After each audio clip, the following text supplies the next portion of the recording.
प्रिय मित्रों नमस्कार। आज हम आपको एक छोटी सी कविता सुनाना चाह रहे हैं। कविता का शीर्षक है तुम क्या जानो।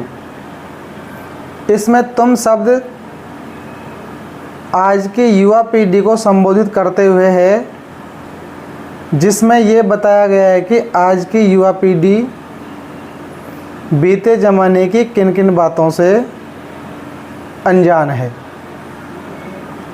तुम क्या जानो। हमारा बचपन दादी की कहानियों के बीच हबू के डर से डर जाना और बेहोशी का भ्रम पालकर सो जाना, इस आस में कि वह अब नहीं आएगा, तुम क्या जानो। और हम जगते थे चाकी की आवाज़ के साथ, माँ के प्रातःकालीन मंगल गान की धुन से, रई की गिड़गिड़ाहट से जो चलती थी लय सुर ताल से, क्योंकि माँ जो उसे चलाती थी, तुम क्या जानो। और हमारी जाग से खग कुल की कलरव से शांत आंगन में पसर जाती थी मधुमय रवि की रोशनी। फिर शुरू होती हमारी दिनचर्या, लेकिन उसे तुम क्या जानो। फिर उद्रस्त होता घोड़वा से भरा कटोरा, जिसकी शीतलता मलय लेपित पेय भी नहीं माप सकता, क्योंकि वो निकला था माटी की नांद से, माँ के हाथों से अभिमंत्रित होकर।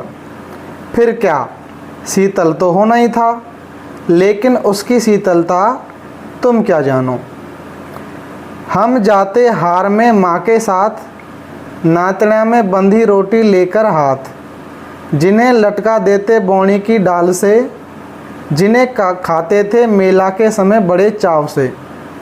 पगडंडी पर चलकर खेतों में पहुंचकर पाते थे ऐसा अनुभव, जैसे पहुंच गए किसी तीर्थ स्थल, लेकिन उस तीर्थ स्थल की महिमा तुम क्या जानो। धीरे धीरे दोपहरी चढ़ती, हवा में तपन भी बढ़ती, और जब सूरज को रख लेती माँ सिर पर, तो समय हो जाता मेला का। मेला, हाँ मेला, लेकिन इस मेला के बारे में तुम क्या जानो। मेला के समय आ बैठे उसी बौनी के नीचे, जिसके लटक रही थी नातना में बंधी रोटी। एक एक दो दो जमाली हाथ पर, रोटी पर थी थोड़ी सी चटनी, और कांदा को माँ अभी फोड़कर देने ही वाली थी कि मैंने कहा, माँ बच्ची है मोह दीजियो। बच्ची है, बच्ची, हाँ हाँ, लेकिन उस बच्ची के बारे में तुम क्या जानो।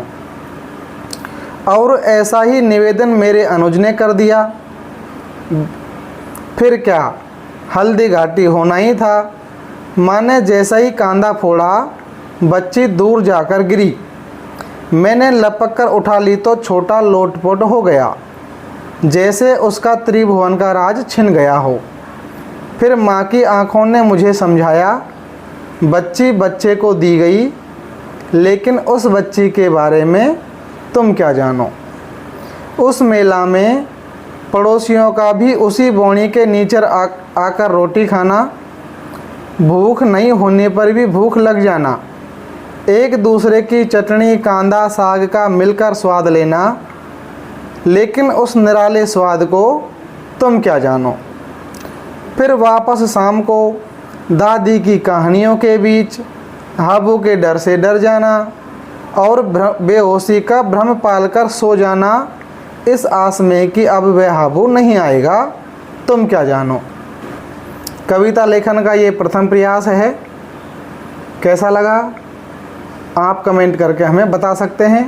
आपका एक एक कमेंट हमें प्रेरणा देगा। एक बार पुनः नमस्कार।